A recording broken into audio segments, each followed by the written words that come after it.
Saudara, rekapitulasi nasional KPU RI menyisakan 2 provinsi lagi di hari terakhir tenggat pengumuman hasil pemilu 2024. Lalu bagaimana dengan tim sukses masing-masing paslon akan menyikapi pengumuman hasil rekapitulasi nantinya? Kita bahas di pagi hari ini dengan sejumlah narasumber. Sudah ada Dewan Pertimbangan Timnas Anies Muhaimin melalui sambungan Zoom. Sudah ada Pak Hermawi Taslim. Assalamualaikum, selamat pagi Pak Hermawi. Pak Hermawi sepertinya masih di mute audionya, kami belum bisa mendengar suara Pak Hermawi dengan jelas. Ya, kemudian juga ada Wakil Ketua TKN Prabowo Gibran melalui sambungan Zoom, sudah ada Mas Juri Ardiantoro. Selamat pagi, Assalamualaikum Mas Juri. Waalaikumsalam warahmatullahi wabarakatuh. Selamat pagi. Ya, Bang Taslim. Dan juga di studio telah hadir Dewan Pakar TPN Ganjar Mahfud, sudah ada Mas Pumpida Hidayatullah. Selamat pagi, Assalamualaikum. Halo, pagi, Assalamualaikum warahmatullahi wabarakatuh. Iya, kemudian juga ada pengamat politik dari Universitas Al-Azhar Indonesia, ada Kang Ujang Komarudin. Selamat pagi, Assalamualaikum Kang Ujang. Selamat pagi Mbak. Kabar baik ya? Bapak, alhamdulillah baik dong. Ya, kalau tadi kita sudah melihat Bapak-Bapak semua bagaimana hari ini rekapitulasi nasional penghitungan suara pemilu 2024 ini batas waktunya, tenggat waktunya hari ini harus segera diumumkan. Ternyata masih 2 provinsi lagi nih Bung Hermawi yang belum direkapitulasi. Nah, soal rekapitulasi itu adalah soal lain. Kemudian yang juga mengemuka adalah soal hak angket dan juga gugatan yang siap-siap nih semuanya. Nah, kalau dari Bung Hermawi Taslim sendiri, bagaimana sejauh ini persiapannya dari kubu 01 soal siap-siap sengketa Pilpres, Bung Hermawi? Ya, jadi kami mengikuti dengan seksama rekapitulasi yang tersisa 2 provinsi. Kemudian sikap kami akan menggunakan seluruh saluran konstitusi yang diberikan oleh ketentuan perundang-undangan untuk mengemukakan keluhan dan komplain kami. Nah, misalnya tentang MK, materi kami sudah final. Tinggal kita menunggu bagaimana hasil Pilpres dan bagaimana reaksi selanjutnya. Nah, tentang saluran politik melalui angket di DPR itu kan program bersama-sama. Kami prinsipnya siap, tapi kawan-kawan yang lain, partai-partai yang lain yang sudah berkomitmen itu juga kita menunggu kesiapannya untuk bersama-sama mencari keadilan, mencari kebenaran, mencari pemilu, membuat pemilu yang bermartabat supaya pemilihan umum ini hasilnya legitimate, dihormati oleh semua orang, dihargai oleh dunia internasional. Jadi tidak ada pikiran lain kecuali kita memang ingin menggunakan saluran-saluran konstitusional yang diberikan oleh undang-undang. Jadi nggak ada pikiran macam-macam, impeachment segala macam. Itu hanya rekaan saja. Tapi kita memang ingin membuat pemilu ini sebagai pemilu yang terbaik, pemilu yang diakui legalitasnya, supaya pemerintahan yang akan datang siapapun dia akhirnya memiliki legalitas yang kuat, memiliki legitimasi yang kuat. Oke, Pak Hermawi, jadi kalau misalkan Anda tadi sebutkan kalau soal materi gugatan untuk sengketa Pilpres begitu di MK ini sudah final, itu artinya gugatan MK dulu dong yang lebih duluan dibandingkan dengan hak angket? Nanti kita lihat. Hak angket juga pertemuan-pertemuan kan terus kami lakukan. Jumat kemarin pertemuan 3 sekjen di Nasdem, kemudian pertemuan-pertemuan yang mungkin tidak terpublikasi. Siapa duluan itu tidak penting. Yang penting kami ingin menggunakan seluruh sarana konstitusional untuk meyakinkan kita semua bahwa pemilu ini adalah pemilu yang fair, pemilu yang jujur, pemilu yang tidak berpihak, pemilu yang tidak dibayar dan seterusnya. Demikian. Oke, saya ke kubu 03 begitu ya, yang juga sama-sama saling bersuara soal hak angket dan juga gugatan sengketa Pilpres begitu ya di MK begitu. Mas Pumpida, kalau tadi kita lihat Bung Hermawi mengatakan ya kita lihat saja nanti salurannya dari MK dulu atau ke hak angket dulu. Nah, kalau kubu 03 sendiri jadi gugatan dulu MK atau kemudian hak angket? Ya, data dan materinya itu sudah terlalu banyak ya yang kita kumpulkan, dan kemudian memang signifikansi bahwa ini adalah TSM itu ada. Nah, sehingga kita juga harus berkonsentrasi di dalam konteks menyelesaikan ini. Nah, walaupun TPN memang tidak didesain untuk melakukan ini, kita sudah membuat tim khusus untuk memproses secara hukum ini nanti di MK tentunya. Tapi kan ini sesuatu yang berbeda. Sebenarnya nggak perlu ada dulu-duluan yang mana. Di hak angket itu kan masalah keberanian para politisi aja. Ya saya dulu di DPR itu ngerjain untuk interpelasi presiden sendirian, akhirnya pada yakin, pada bergulir gitu hanya karena keberanian aja sebenarnya. Nah dalam konteks ini kalau kita ingin menciptakan suatu katakanlah pemerintahan ataupun yang diakui yang legitimasi, menurut saya enggak, ini harus kebenaran yang dicari. Karena kalau kebenaran nggak dicari, kemudian kita nggak tahu yang benarnya yang mana, kita akan terus-terusan akan menghadapi persoalan seperti ini lagi di kemudian hari. Jadi bukan di dalam konteks legitimasi lagi, tapi dalam konteks mencari kebenaran. Nah, kalau kita mempunyai data-data yang memang sahih tadi dan kita akan argumentasikan tentunya di MK ya, kita lihat aja nanti jawaban seperti apa. Nanti kan ada panjang lagi ya gitu yang lain. Artinya begini, ini suatu persoalan yang sudah terjadi di kurun waktu sebentar. Tapi ini dampaknya ini akan sangat panjang gitu menurut saya. Ya lihat aja yang demo di KPU itu emang ada yang ngatur. Tambah banyak juga orang-orang yang berkumpul di sana dan bahkan kemarin itu ketika masih menunggu hasil pemilu 2024 DPR saja sudah didorong supaya untuk hak angket kalau kemarin ya di depan DPR. Betul, sebetulnya itu masalah keberanian aja. Saya cuma melihat aja. Nunggu apa sih sebenarnya ya? Maksudnya kelasnya politisi sekarang ini seperti apa gitu, berani seperti apa gitu. Kalau nggak punya keberanian ya udahlah jangan berwacana ini itu, berani karena kan kalau kita mau menjadi wakil rakyat benar, kita harus membongkar sesuatu yang tidak benar gitu dan tunjukkan kebenarannya. Jadi gini, pada prinsipnya kebenaran itu bisa dikalahkan, tapi kebenaran tidak bisa disalahkan gitu. Nah jadi kita harus cari tahu di mana persoalannya gitu. Jadi kalau saya lihat, kalau kemudian kita ya diam-diam aja semua, nah kita juga akan menjadi bagian daripada persoalan ini ke depan gitu. Nah, jadi untuk menjadi kita tidak terkena daripada bagian persoalan, kita harus proaktif di dalam mencari kebenaran tadi. Kira-kira itu aja sebenarnya semangatnya. Bung Hermawi, respon Anda butuh keberanian tampaknya politisi untuk iya, dari awal kita sudah siap. Tapi kan nggak bisa sendiri, nggak bisa Nasdem sendiri. Angket itu kan ada kriteria, ada persyaratannya dan segala macamnya. Ini kan kita merespon siapa? Kita merespon Pak Ganjar. Kami bertiga siap dengan berkas masing-masing. Kita siap memberi sumbangan materi, sumbangan persoalan yang kita sudah rumuskan, kita sudah pilah-pilah. Kalau ada tim bersama, kita dari dulu standby. Jadi ini bukan soal siapa yang duluan, tapi harus bersama-sama. Hanya dengan bersama-sama meraih kemenangan. Kami kalau tidak ada aral melintang akan mendapat kursi 66. PKS 52, PKB 68. Kalau cuma ini saja kan tidak cukup. Nah PDIP, kalau bersama PDIP, kita pede, kita yakin dan ujungnya di DPR nanti kan pasti voting di paripurna. Jadi nungguin PDI Perjuangan maksudnya Bung Hermawi. Sekarang Pak Bumpida dorong saja teman-teman dari 03 untuk bersama-sama kita. Apalagi kalau P3 tetap bersama kita, wah itu keren sekali, bagus sekali. Kita standby, dan itu tidak bergeser karena 3 sekjen sudah bertemu dan 3 ketua umum bersama paslon. Bersama Mas Anies dan Pak Muhaimin sudah bertemu, sudah firm kita. Demikian. Oke. Ini kalau dari kubu 01 sebenarnya sudah standby nih, tinggal nunggu PDI Perjuangan nih. Udah kalau sampai PDI Perjuangan, oke, makin pede. Ya. Jalan. Ya kan kalau misalnya komunikasi dengan Mas Hasto clear juga, dia akan terus memproses ini. Walaupun dia juga mengakui di beberapa kali wawancara gitu bahwa adanya persoalan-persoalan yang tiba-tiba serangan balik juga ke PDIP kan gitu kan. Ya nanti silakan aja lihat kontennya, jangan saya menceritakan gitu kan.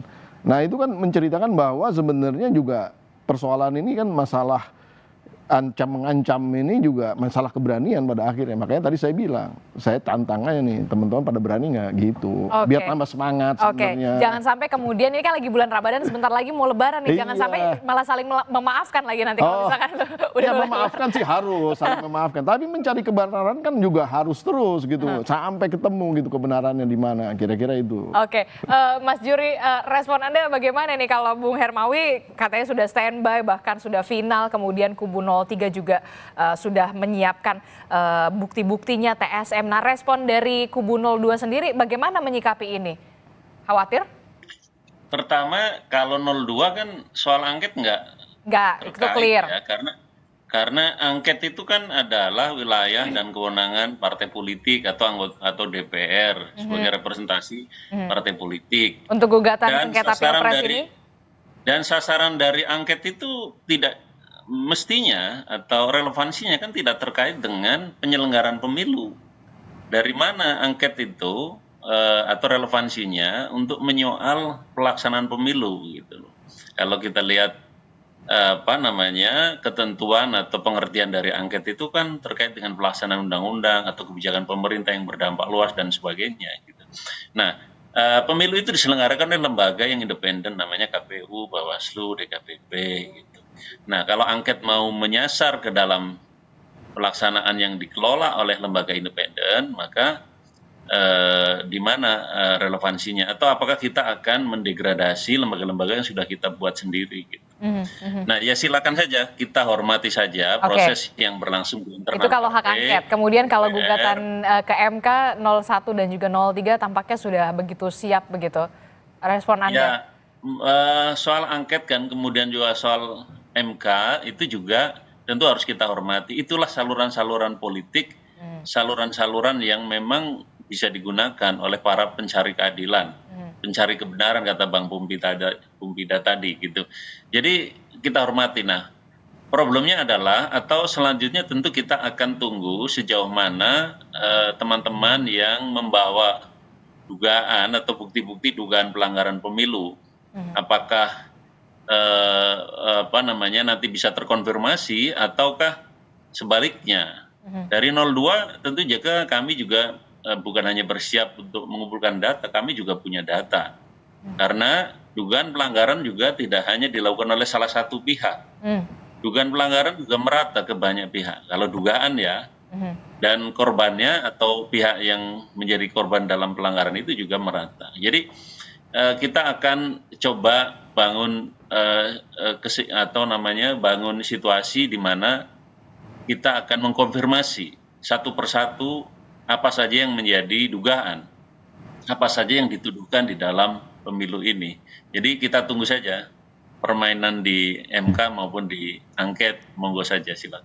Oke, kalau Bung Juri mengatakan kita tunggu saja permainan di MK dan juga di hak angket. Nah, Kang Ujang, ini kalau kita lihat dengan sejumlah permasalahan yang terjadi selama proses rekapitulasi ini, apakah kemudian gugatan ke MK ini menjadi jalan terbaik termasuk juga hak angket? Jangan dijawab dulu, Kang Ujang. Temukan jawabannya di Sapa Indonesia Pagi, usai jeda tetaplah bersama kami. Terima kasih Anda masih bersama kami di Sapa Indonesia Pagi. Saudara, sebelum melanjutkan dialog kita di pagi hari ini soal bagaimana persiapan dari kubu 01, 02 dan juga 03 menunggu hasil pemilu 2024 begitu ya. Kita juga 01 dan juga 03 ini sudah menyiapkan bagaimana materi-materi yang akan diajukan untuk gugatan ke Mahkamah Konstitusi, termasuk juga saluran politik dari hak angket begitu ya. Tapi sebelum sampai ke situ, kita akan tampilkan kepada Anda bagaimana data yang sudah terlihat. Ini adalah hasil rekapitulasi pemilu 2024 di 36 provinsi yang sudah selesai dilakukan oleh KPU. Ini kalau kita lihat ada Yogyakarta, kemudian Gorontalo, Kalimantan Tengah, Bali, Lampung, Bangka Belitung, Kalimantan Barat, kemudian ada juga Sumatera Selatan, kemudian juga ada wilayah Jawa Tengah. Ini kalau kita lihat Jawa Tengah, Prabowo Gibran unggul sementara dengan perolehan 12 juta lebih suara. Kemudian DKI Jakarta juga tipis sekali antara Anies Muhaimin dan juga Prabowo Gibran. Kemudian ada Kepulauan Riau, Nusa Tenggara Timur, Kalimantan Selatan, kemudian juga ada di Banten, Kalimantan Timur dan juga Kalimantan Utara. Kita lanjutkan lagi, kemudian datanya, nah ini dia, ada Sulawesi Tenggara, kemudian di Jawa Timur ini juga menarik, Prabowo Gibran unggul sementara ini kalau kita lihat 16.716 lebih suara, kemudian pasangan Anies Mohaimin 4,4 juta lebih suara, dan juga pasangan Ganjar Mahfud 4.434, tipis sebenarnya Anies Mohaimin ini dengan Ganjar dan juga Mahfud. Selanjutnya saudara kita lihat lagi datanya. Oke, ini dia di Sulawesi Selatan juga menarik ini. Kemudian di Aceh ini pasangan Anies Mohaimin ini unggul 2,3 juta lebih suara. Saudara, pasangan Anies Mohaimin. Kemudian di Sumatera Utara masih Prabowo Gibran dengan 4,6 juta lebih suara. Selanjutnya saudara kita lihat lagi. Nah ini dia yang kemudian juga terbaru kemarin ini ada Papua Tengah dengan Prabowo Gibran unggul, kemudian Papua Barat Daya, kemudian juga ada Maluku, ini juga yang menarik Jawa Barat ini, Jawa Barat 16 juta lebih Prabowo Gibran, kemudian Anies Mohaimin 9 juta dan Ganjar Mahfud ini 2.800.000 lebih suara. Nah ini dia kita punya hasil sementara rekapitulasi pemilu 2024. Pasangan Prabowo Gibran ini unggul di 34 provinsi saudara. Sementara untuk pasangan Anies Mohaimin ini unggul di 2 provinsi yakni di Aceh dan juga Sumatera Barat. Ini sumbernya dari KPU Republik Indonesia. Ini kalau kita lihat tadi sudah melihat data-datanya pasangan Anies Mohaimin ini unggul di 2 provinsi, Bung Hermawi Taslim, ada di Aceh dan juga Sumatera Barat. Memang sudah terprediksi sebelumnya atau sebenarnya kalau dari internal Anda bagaimana? Kalau prediksi kita menang, prediksi kita waktu selama kampanye, prediksi kita menang di 23 provinsi. Tapi hasilnya cuma 2 provinsi. Tapi nanti kita lihat rekapitulasi. Oke, kita akan masih lihat. Sekedar informasi, Anies dan Pak Anies kemarin ke Padang dan ke Aceh. Berterima kasih kepada rakyat Aceh dan rakyat Sumatera Barat. Beliau akan terus berjalan keliling Indonesia untuk menyampaikan aspek apresiasinya atas dukungan yang diberikan oleh rakyat Indonesia. Kalah atau menang di provinsi itu yang kedua. Tetapi memang yang dipilih pertama itu Sumatera Barat karena ada peristiwa banjir di pesisir selatan. Sekaligus kemarin kita menyerahkan bantuan di pesisir selatan. Sehingga di Aceh dan ke depan beliau akan terus berjalan untuk menyapa rakyat. Oke. Untuk kalau Mas Juri sendiri bagaimana kalau untuk pasangan Prabowo Gibran kan 32 provinsi ya unggul sementara karena masih ada sekitar 2 provinsi lagi kemudian yang hari ini harus diselesaikan, Papua dan juga Papua Pegunungan kalau tidak salah. Respon Anda? Ya, proses pemilu ini kan sudah panjang dan semua calon, masing-masing calon sudah berusaha keras untuk meraih dukungan dari seluruh pemilih Indonesia, seluruh provinsi. Dan masing-masing calon juga punya klaim terhadap prediksi atau terhadap dukungan masyarakat. Dan hasilnya sudah kita saksikan sekarang ini. Sudah sesuai dengan penghitungan internal dari Prabowo Gibran? Ya, kita sejak awal menyerahkan semuanya kepada KPU. Kami tentu saja punya hitungan-hitungan atau punya dokumen menghitung secara internal dari seluruh mesin pemenangan ya. Dan apa yang sudah dilakukan oleh KPU juga sudah kami saksikan sejak awal, sejak mulai dari TPS, kecamatan sampai tingkat pusat. Jadi jauh sebelum proses ini sampai ke KPU, kita semua sudah punya data sejak data itu naik ke kecamatan, kabupaten dan provinsi. Jadi kita sudah sudah menyaksikan bersama-sama dari seluruh pihak ya. Oke, Mas Pumpida, kalau tadi kita melihat sudah data-datanya, sudah sesuaikah atau memang Saya nggak hafal persis ya angka-angka yang kita miliki karena saya bukannya megang data, tapi kalau kita lihat tadi kan kita lihat Jawa Tengah saja gitu kan, jomplang juga gitu, agak tinggi juga bedanya gitu kan. Bahkan ada anomali PDIP kemudian dan Bali juga gitu kan, itu harusnya kan dalam konteks itu kalau kita berpikir saja bahwa PDIP itu kuat di sana gitu, sebenarnya angkanya nggak masuk akal gitu aja sebenarnya. Jadi ini yang akan kita challenge. Tentunya ada backup datanya, tapi kebetulan saya nggak tahu persis angka-angkanya gitu, itu aja sih. tapi sudah disiapkan. Sudah Disiapkan untuk nanti di tim hukum MK. ini sudah, ya tentulah. Kalau misalnya tim hukum ini nggak main-main kan, Pak Hendrioso, kemudian teman-teman yang lain, Pak Todung Mulya Lubis di sana, itu kan tokoh-tokoh yang nggak sembarangan gitu. Apalagi cawapres Anda juga dulu kan Oh ya, di Pak Mahfud juga. Mahfud MD adalah juga di Mahkamah orang, Konstitusi. Ya betul. Sudah ada juga masukan-masukan yang Oh diberikan. tentu. Jadi kita nggak akan, bukan cuma ngebluff gitu ya, karena kalau cuma ngebluff nanti. Emang ada yang ngebluff? Banyak politisi itu ngebluff gitu. Jadi ini benar-benar serius gitu. Persoalan yang tadi yang saya bilang mencari kebenaran itu bukan dalam konteks hanya iseng-iseng untuk bargaining, bukan. Tapi benar-benar ingin niatnya mencari kebenaran, dan kita lihat agar kemudian hari jangan sejelek ini lagi gitu pemilu itu. Kira-kira seperti itu sih gambaran. Jangan kemudian nanti pas Lebaran saling memaafkan ya. Kalau Nanti Lebaran malah teredam. Kalau Lebaran pasti saling memaafkan, itu pasti. Tapi pencarian kebenaran kan harus jalan terus, begitu ceritanya. Oke, baik. Menyambung dialog kita tadi juga, itu kan tadi soal rekapitulasi ya, yang memang masih menunggu dua provinsi lagi, Papua dan juga Papua Pegunungan. Bahkan ini nggak main-main Kang Ujang, ada pesawat charter bahkan untuk anggota KPU dari Papua. Ini luar biasa gitu ya, ditunggu betul tampaknya. Karena memang batas waktunya, tenggat waktunya hari ini. Nah, itu soal lain. Kemudian menyambung pertanyaan saya tadi, apakah ini memang jalan terbaik, gugatan ke MK? Ya saya melihat begini, kan ada dua jalur yang bisa dilakukan oleh katakanlah tanda petik kubu-kubu yang kalah lah ke bahasa saya ya. Memang kubu yang kalah kadang-kadang tidak menyenangkan, tapi kita anggap seperti itu. Apa jalur hukum? Ya tentu tadi Mahkamah Konstitusi, jalur yang memang kelihatannya yang lebih dulu tadi. Yang kedua jalur politik. Nah persoalannya sudah saya analisa jauh-jauh hari. Kalau jalur politik saya sepakat dengan Bang Pumpidya ya, bahwa butuh politisi-politisi yang bagi saya jagoan gitu.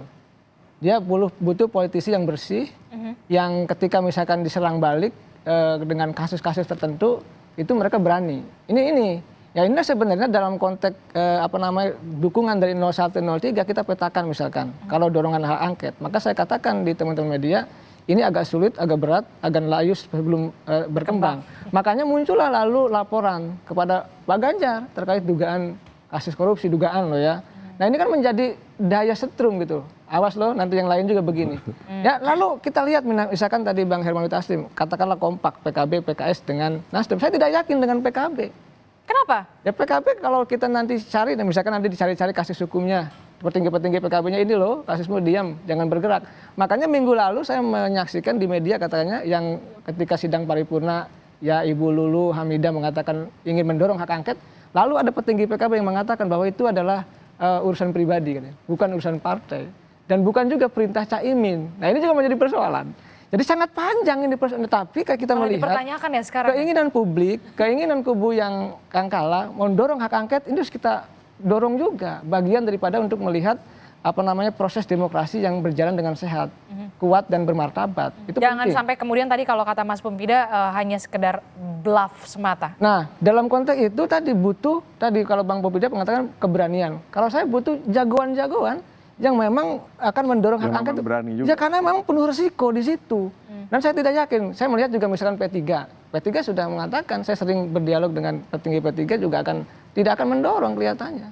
Jadi kalau melihat petanya, katakanlah Nasdem yang keras, karena Nasdem ini jagoan. Saya tahu ketika misalkan mengusung Anies, itu punya konsekuensi politik yang luar biasa. Dua menterinya juga kita tahu ya kan tanda petik ya digarap KPK. Oleh karena itu dalam konteks ini ya Nasdem mendorong, lalu PKS Nah menunggu PDIP. Nah tadi Bang Pumpidya mengatakan PDIP pun kelihatannya ada tarik ulur, mungkin ada dapat ancaman dan lain sebagainya. Karena ini resiko yang sangat besar karena jalur politik pasti akan diblok dengan jalur politik pula. Oleh karena itu kita tunggu prosesnya seperti apa, tapi rakyat menunggu bahwa proses pemilu ini agar legitimasinya kuat, maka harus dijalankan dengan cara tadi berkeadilan, dengan cara transparan, dengan cara yang betul-betul objektif. Sehingga ketika misalkan Prabowo Gibran terpilih dan dilantik itu betul-betul rakyat menyaksikan bahwa ini pemilu yang jujur. Ini penting. Oleh karena itu soal gugatan ya kita nanti apakah memang jalur angket itu sampai, dugaan saya tidak. Ah, tidak. Ya saya yakin ini, udah analisa saya jauh-jauh hari di semua televisi dan saya bisa mempertanggungjawabkan itu. Kadang-kadang kita sebagai pengamat ya akademis itu punya insting. Punya bacaan-bacaan di belakang layar yang tentu publik belum tahu. Nah dalam Ruang konteks negosiasinya apakah terlalu kencang begitu ya? yang agak berat adalah sebenarnya gini, bukan negosiasi oke. Tetapi yang berat adalah bagaimana tadi keberanian dan jiwa jagoan itu yang muncul pada jiwa-jiwa teman-teman di mohon maaf senior-senior di DPR. Apakah punya?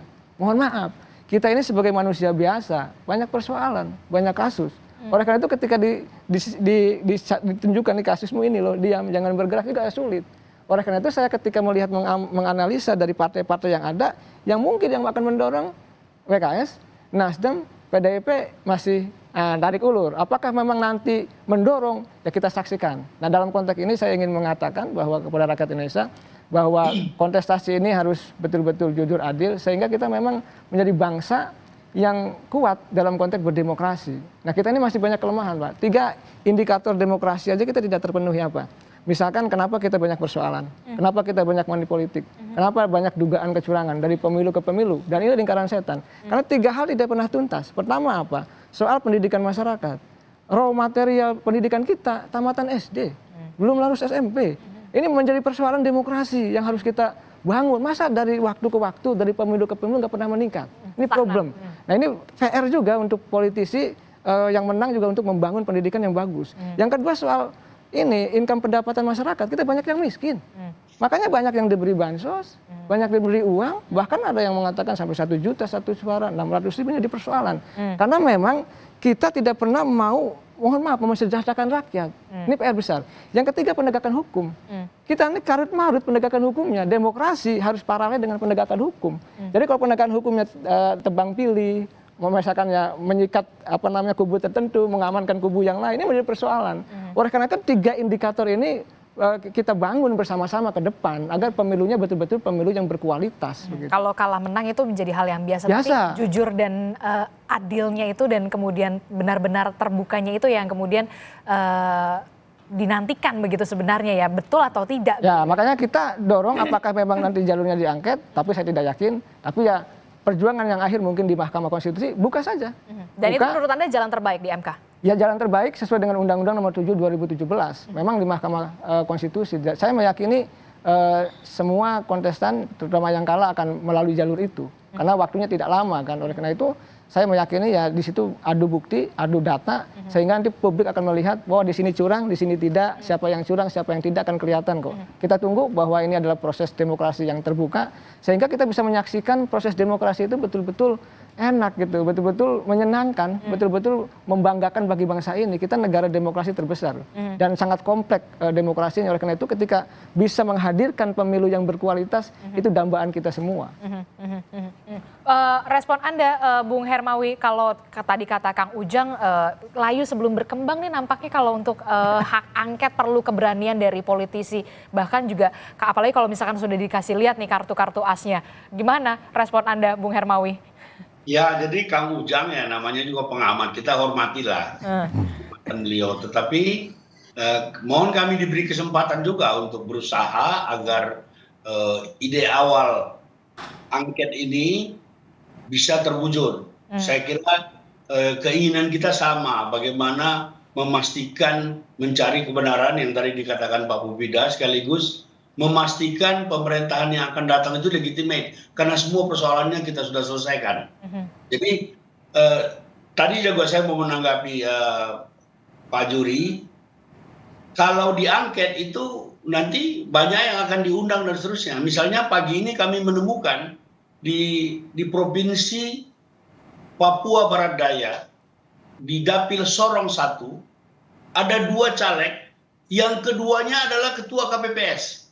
Nah ini kan menunjukkan betapa tidak profesionalnya penyelenggara KPU. Pak Juri ini dulu kan ketua KPU. Di zaman beliau hal seperti ini tidak akan terjadi. Yang menunjuk KPPS itu KPUD. Yang menyusun daftar calon tuh, yang mereka daftar calon itu KPUD. Di kabupaten yang sama, di dapil yang sama. Bisa nggak ketahuan orangnya sama, 2 orang lagi. Itu contoh yang paling kasat mata. Ada banyak sekali contoh. Kalau banyak waktu kami bisa beber. Oke, baik. Respon Anda langsung, Bang. Itu yang ingin kita gali kebenaran. Di mana? Oke, Mas Juri, respon Anda. Iya betul. Jadi pelanggaran-pelanggaran seperti itu mungkin terjadi ya, yang terjadi di lingkup penyelenggara pemilu. Tapi kan kita juga sudah punya banyak konstruksi hukum, aturan yang mengatur mengenai kemungkinan pelanggaran seperti itu. Kita juga punya banyak ya lembaga-lembaga yang diberi tugas oleh negara, oleh undang-undang untuk menangani setiap pelanggaran itu. Misalnya kasus yang Bang Taslim tadi sampaikan, itu betul-betul kalau terbukti itu adalah pelanggaran kode etik berat. Kode etik berat itu ada salurannya, yakni dibawa ke sidang Dewan Kehormatan Penyelenggara Pemilu. DKPP. Dan kalau misalnya hasil dari pekerjaan penyelenggara pemilu yang nggak benar seperti itu, maka layak misalnya diberikan hukuman pemilu ulang atau pemungutan suara ulang. Itu sangat mungkin terjadi, dan prosesnya itu adalah di lingkup penyelenggaraan dan bisa ditangani oleh lembaga-lembaga yang tersedia. Oke. Terakhir Mas Pumpida, Anda melihatnya kalau tadi Kang Ujang mengatakan ya gugatan ke MK merupakan jalan terbaik ketika hak angket, kalau Kang Ujang sedikit bilang layu sebelum berkembang. Ya, seperti yang saya bilang, kalau di dalam konteks mencari kebenaran, ya apapun harus dilaksanakan ya. Artinya yang pertama tentu memproses secara konstitusional di dalam konteks MK tadi. Yang kedua juga, ya kan memang haknya dalam hal ini kan haknya partai politik di dalam konteks kemudian melakukan penyelidikan gitu dalam tanda petik gitu ya secara legislatif. Nah itu kan ada hak angket, nah, itu bisa dimanfaatkan juga. Dan bukan berarti ini sesuatu yang berbeda gitu ya, tapi sebenarnya dua-duanya kan mencari kebenaran ujung-ujungnya. Nah mungkin di dalam prosedur hukum itu ada hal-hal yang masih di dalam tanda petik begitu ya tidak bisa dibahas, tapi di hak angket mungkin akan bisa lebih terbuka dibahas. Karena kan ini kan prosesnya bukan sekedar yang kita akan angkat, bukan hanya sekedar penyelenggaraan tadi yang kata Bung Juri itu gitu, tapi juga proses sebelumnya dan lain-lain. Ini kita ini sebenarnya kan juga ingin menjaga marwah di dalam konteks demokrasi ini di depan dunia internasional yang sudah mengecap kita loh. Benar-benar turun nih indeks demokrasi kita. Maukah kita akan turun terus gitu kan? Dan kalau kemudian ini tidak diobati, ini seperti nanti kanker gitu. Tiba-tiba buat gede jadi bola salju yang tiba-tiba kita semua bingung. Akhirnya kita tenggelam, kita akan kena lagi di dalam satu konteks yang di luar daripada ranah demokrasi lagi. Mau kita seperti itu kan nggak akan mau, kira-kira seperti itu. Oke, terakhir statement dari Kang Ujang ini gimana nih kalau misalkan Anda melihat kan Anda menilai kemudian jalan terbaiknya itu di MK begitu. Nah kalau di 01 punya Pak Hamdan Zulfa kalau tidak salah ya Bung Hermawi ya. Kemudian di 03 bahkan juga punya cawapresnya Pak Mahfud MD yang juga ini akan menjadi kekuatan tersendiri atau bagaimana? Ya yang jelas akan menarik ya. Kita semua rakyat Indonesia akan menyaksikan sidang gugatan di MK itu. Dan tentu ada jagoan-jagoan hukum ya, pakar hukum, praktisi hukum yang nanti akan bertarung, adu data ya, terkait dengan dugaan-dugaan kecurangan itu dan tentu ini kita harus tunggu benar-benar ya. Bisa dibuktikan. Ya kita tunggu, ini sesungguhnya tontonan yang menarik menurut saya, karena tadi dugaan kecurangan itu harus dibuktikan dan apakah memang nanti ada terjadi atau tidak atau TSM atau tidak kan akan ada di situ dan kita akan melihat bahwa ini adalah proses demokrasi yang transparan, terbuka sehingga tadi rakyat Indonesia bisa menyaksikan bahwa ini betul-betul demokrasi yang sedikit, mohon maaf walaupun banyak persoalan yang masih prosedural, substansialnya belum ada, tetapi ya kita bisa menyaksikan bahwa ini prosesnya berjalan dengan baik. Oleh karena itu ya tidak kalah menang biasa, tetapi tadi mencari kebenaran, mencari keadilan harus diperjuangkan begitu. Nah kalau Lebaran ini kan nanti ada yang saling memaafkan, kira-kira Anda melihat ada yang saling memaafkan? Ya tentu kita semua siapapun saling memaafkan, tapi dalam konteks perjuangan itu ya jalan apapun gitu. Perjuangan politik, perjuangan hukum tidak boleh berhenti, tetapi kalau saling memaafkan siapapun kita saling memaafkan begitu. Tidak harus Lebaran. Oke baik, nanti kita akan tunggu walaupun memang pengumuman hasil KPU ini hari ini, tapi tampaknya perjalanan masih panjang. Masih ada gugatan MK yang memang harus dibuktikan secara terstruktur, sistematif dan sistematis dan juga masif begitu ya, dan juga ada hak angket yang nanti juga kita akan tunggu bagaimana betul-betul keseriusan dari para anggota dewan yang terhormat ini di DPR, apakah tetap akan mengajukan hak angket atau seperti apa. Terima kasih untuk waktunya Bung Hermawi Taslim telah bergabung bersama kami, kemudian ada Mas Juri Adriantono, kemudian juga ada Mas Pumbida, kemudian juga ada Kang Ujang. Terima kasih Bapak-Bapak, sehat selalu. Assalamualaikum, selamat pagi. Waalaikumsalam.